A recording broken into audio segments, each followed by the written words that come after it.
The Vessel That Drinks Three Oceans. Chapter 2. L'ailleurs, elsewhere.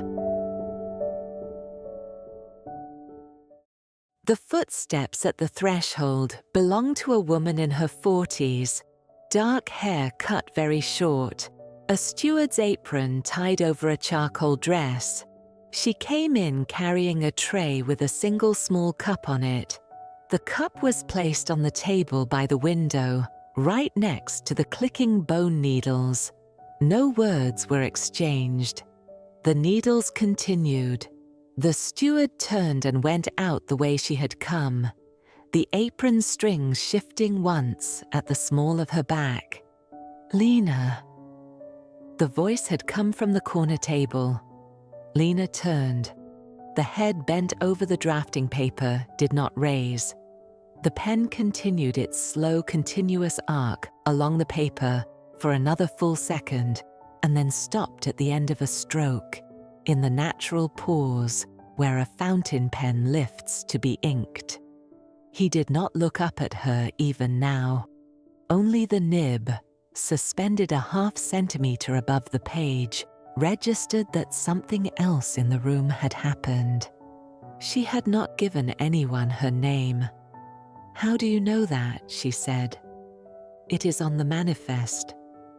The pen lowered, touched paper, resumed its arc. The manifest is rarely wrong about the names of those who have come aboard. Sometimes it is wrong about other things. His French had an accent she could not place. Not Swiss French, not French French. Something east of those, perhaps, or south, or further than either. The amber light from the oil lamp at his elbow pooled across the paper under his hand. From this angle she could see only the back of the sheet, the ghost of ink showing through.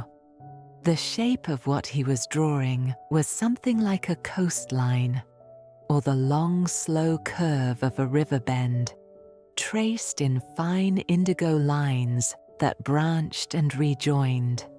"What manifest?" "The one I keep." A pause. The pen completed another stroke. "Your coffee is on the table by the window. Mireille brought it for you." The cup the steward had set down. She had assumed it was meant for the adjacent knitting work, which was still moving, and had not glanced at it. The cup steamed slightly in the lamplight. She crossed the salon. Her boots made the small dry sound that boots make on dry teak when the deck has been cared for. The dark green dress did not shift as she passed. The needles kept their two beat. Reaching the window, she found the cup at the edge of the small round table set into the alcove there, paired with a low chair upholstered in worn dark velvet. The cup was hot. Too hot to drink, the way the kitchen coffee had been hot at 7:20 that morning. She did not pick it up. Through the porthole above the table, the world had gone entirely white. The glass was round, brass-rimmed, the mist beyond it filling the circle completely from one side of the frame to the other. Something about the circle of it, her mother's hands, the skin loose at the knuckles, turning the winding key of the small carriage clock on the kitchen dresser. 8 turns. Always 8, always the same measured pace.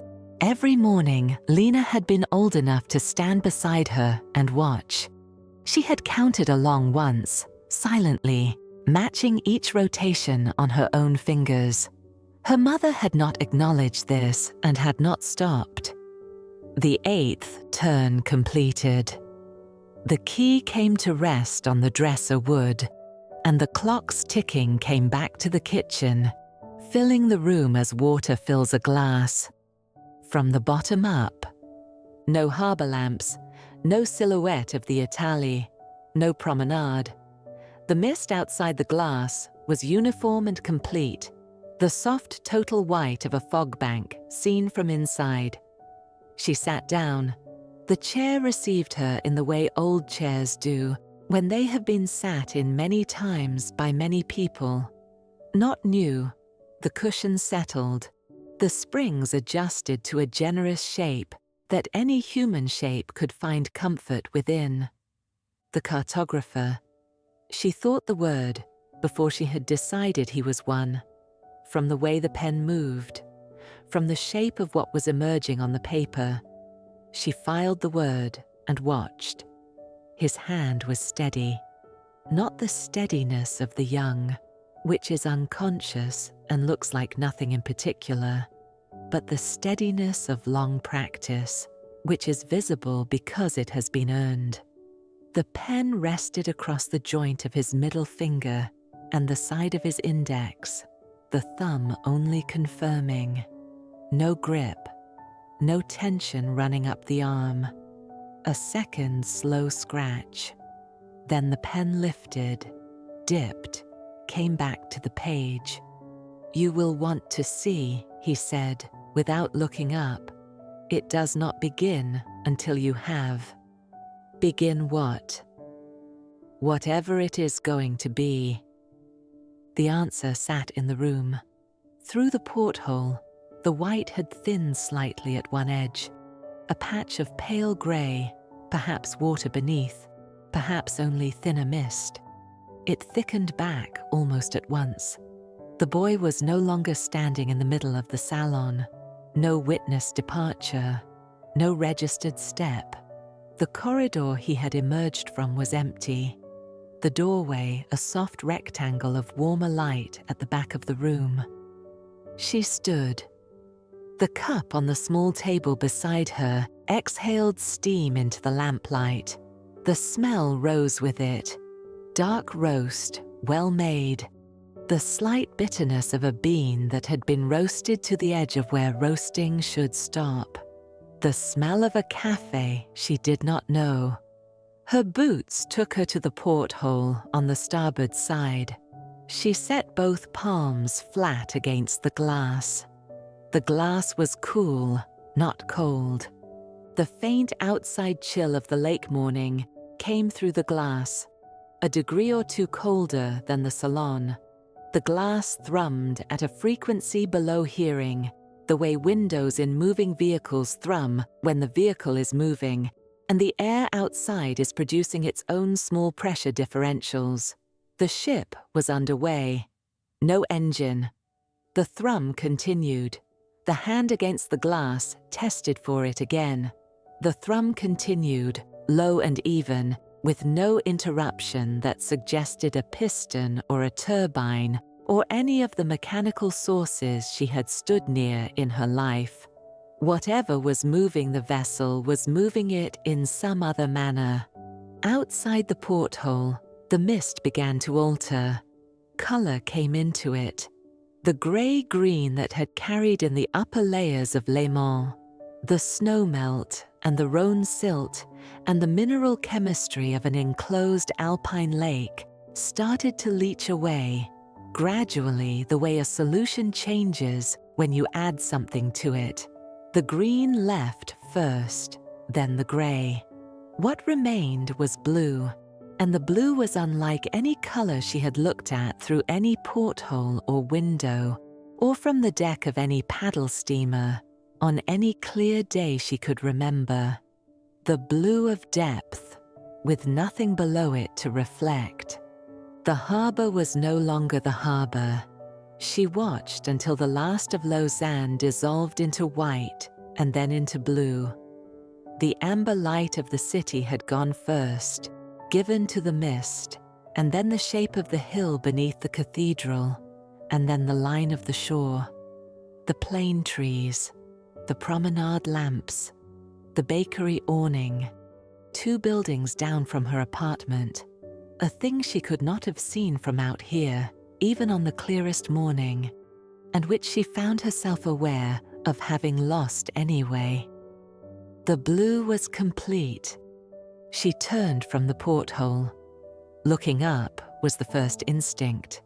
the clocks. The full minute beneath the one directly above the salon's center had given 9:15. The one to its left, 22 minutes to 3. The one to the right, 6 minutes past 1. Walking the room slowly, head tilted, she counted along the rosettes. 11:30, 8:47, just gone 4. A clock at the far end of the salon showed no hands at all, only a face with the numerals, and at the center of that face, a small disk of deep blue that rotated slowly, and where there should have been a hand, there was nothing, no mechanism she recognized. 23 faces, everyone running, none of them in agreement. Her own watch, the one she did not wear because she carried it in her workshop apron. She had left in the apron pocket on the bench at the workshop she had closed for the week. She did not have a watch on her now. She had a brass gear in her coat pocket and 23 clocks in the ceiling above her, none of them telling her the time. A laugh almost arrived. It did not, quite. The corner of her mouth registered the impulse and let it pass. The cartographer's pen continued behind her. The needles continued near the window. The denim jacket at the far porthole had not turned. The small glass bottle remained cupped in 2 hands. She held it the way a person holds a candle in a draught, both palms shielding it, attention given over entirely to keeping the contents undisturbed. The salon door at the back of the room was open. Beyond it, the corridor stretched into warmer amber. The wall paneling continued. Frames at intervals along both sides, glass fronts catching the lamplight in regular squares. She walked toward them. The first frame held a leaf, dried and pressed behind the glass, mounted flat. A small printed card was pinned to the lower corner. Quercus robur, Atlantic Coast, September. Below that, in a smaller, looser hand, still holds its form after many years. The second frame, a feather, brown-grey, the barbs perfectly aligned, the faint iridescent green of a starling's neck where the morning lamplight struck it sideways. The card, Pacific, Seacliff, May, and below, found on the railing. The third, a small pale shell, no bigger than her thumbnail, the inner curl visible through the open lip. Aegean, June. And heard the sea before the shell was opened. The frames continued down the corridor in both directions, further than her eye could track in the lamplight. She walked along them. Some held leaves, some feathers. One, a fragment of pale wood, with a single nail rusted through it. One, a pin no larger than a pencil tip, with a tiny brass tag attached on a silver chain. Strait of Gibraltar, February. The hand on every card was the same hand, the same loose script for the comments, the same precise script for the locations. She had read 7 frames before she registered that she had not heard the cartographer's pen since she had crossed the salon threshold into the corridor.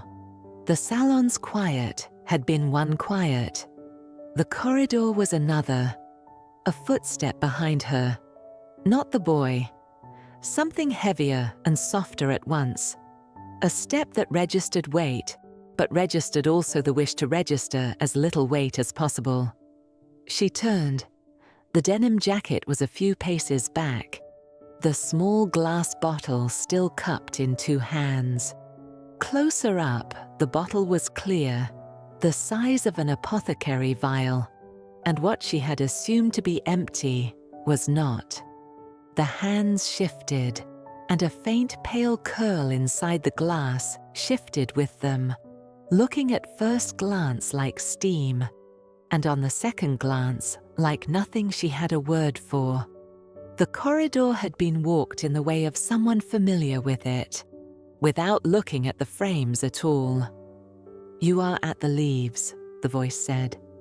Her French had a Marseille shape to it. Come further on. The shells are better. The pins are better still. A pause. The bottle was lifted, examined briefly against the lamplight, lowered. I am Mireille. Lena. Yes. The needles in the salon resumed. The click had returned, very faint at this distance, carrying along the paneling. Mireille did not look back toward the salon. She stood with her bottle in her cupped hands and waited to see what Lena would do. Lena looked at the next frame in line. A bottle cap, verdigrised at the edges. Caspian, August, dropped by a fisherman who did not see it fall. She walked on. Mireille fell in beside her, a half pace behind, not crowding. The bottle in her hands moved with the small, steady motion that hands acquire when they are protecting something. What is in the bottle? Lena said after a few frames. Air. From here? From an afternoon in the Gulf of Saint-Tropez 2 years ago, on a Tuesday in late September, around 4. The wind had shifted on shore. The cicadas had stopped. There was the smell of laurel from the path above the cove, and underneath that, the smell of the sea after the day's heat, when the water has given some of itself back to the air. Mireille held the bottle up against the lamplight again. I collect this kind of air. We have a use for it later in the voyage. Later. The Azores. Then the colder passages. I bring out the warm bottles when the cold air gets serious. The ship needs both at certain points. A small shrug, not dismissive, more like someone confirming a routine. You will see. Lena said nothing. The corridor continued. The frames continued. A rope end, frayed, bleached pale. South Atlantic, March. Cut clean by the watch on duty. A scrap of paper torn from a larger sheet. English Channel, October. Found on the chart table. Not the cartographer's hand. A green-blue chip of glass, smoothed by water. Adriatic, July. Mireille walked beside her without explaining further. The bottle in her cupped hands was the only thing she gave any of her attention to. Every few frames, she shifted the angle of the bottle slightly, as though letting whatever was inside meet a different edge of its container. They came to a frame near the corridor's end that held nothing. The card at the bottom corner had been written in the same precise script. Léman, October. On the gangway plate, 7:20. And below, in the looser hand, brought aboard. Still in her left coat pocket. The corridor narrowed slightly past the empty frame. A door at the end. The amber of the lamps pooled in front of it on the floor, the planking warmed by the steady light to the color of honey held to the sun. Mireille stopped at the empty frame. The Marseille hum of her voice came over Lena's shoulder. That is the frame for what you are carrying. He keeps it ready before we know what each new passenger has brought. A small pause. The bottle moved in her cupped hands. He does that for everyone. It saves time later, when the thing has to be set down somewhere and the cartographer is not in the salon. Lena's hand had gone to her left coat pocket without her sending it. The brass gear was where the brass gear had always been. Her thumb found the burr at the gap. I am not going to set it down, she said. Mireille looked at her. The look was not surprise. The look was the look of someone who had heard this before and had consistently found it good. No, Mireille said. Not yet. She lifted the bottle. The pale curl inside it shifted gently, a thread of something in suspension, holding its shape against the glass. Come and meet Solange properly, before lunch. The coffee will still be hot when you go back. The needles in the salon clicked on through the corridor in the regular 2-beat that had not changed since she had first crossed the threshold of the room. The cartographer's pen, fainter, came in beneath them. Past the salon, the porthole windows along the corridor showed the blue beyond the hull, and the blue was the depth blue, and the ship moved through it at the speed that had always been its speed. Lena's thumb pressed the gear once through the wool and let it go. She followed Mireille back along the frames.